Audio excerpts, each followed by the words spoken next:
Live from Rhinelander, this is News Watch 12 Weekends. The Northwood's best news. News from where you live starts now. Good evening and thank you for joining us. I'm Jake Force. Wisconsin Public Service is warning customers of a sudden increase in scam phone call attempts. Scammers are making calls and pretending to be from WPS to trick customers into providing banking information or using payment methods WPS does not accept.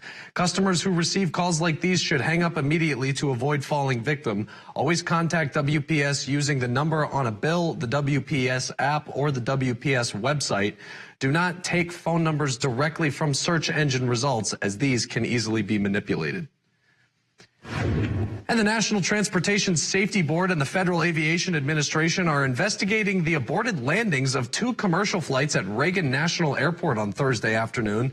The FAA says air traffic controllers told a Delta flight and a Republic flight to, quote, perform go-arounds because an Army Black Hawk helicopter was approaching the Pentagon nearby. According to information shared with Congress, Delta Flight 1671 came within 0.89 miles of the helicopter. Republic Flight 5825 came within 0.4 miles. A preliminary FAA report found that the Black Hawk took a scenic route around the Pentagon instead of going directly to the heliport. But according to the report, it wasn't flying in a restricted zone.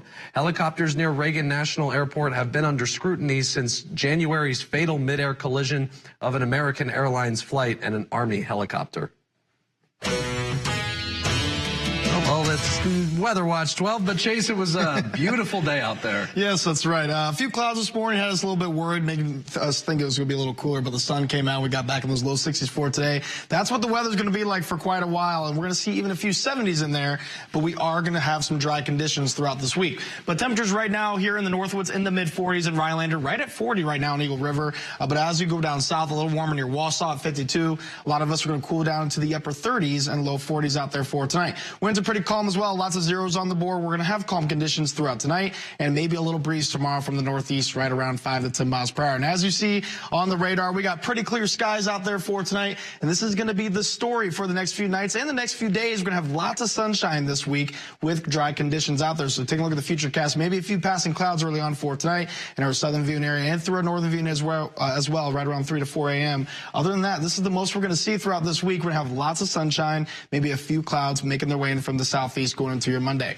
But taking a look ahead into tonight, temperatures are going to be just above average. We will be back in the 30s, though. Forecast low is at 37 degrees. Jake? All right, thanks, Chase. Protesters gathered in Madison yesterday to demand a more accepting stance toward immigrants. As WKOW's Renee Aldana reports, many participants believe the A Day Without Immigrants protest represents more than just an American issue.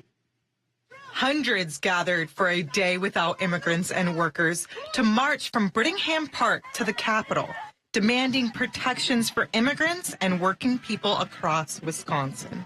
Christine Newman-Ortiz is the executive director for Voces de la Frente. She says that now is the time to come together.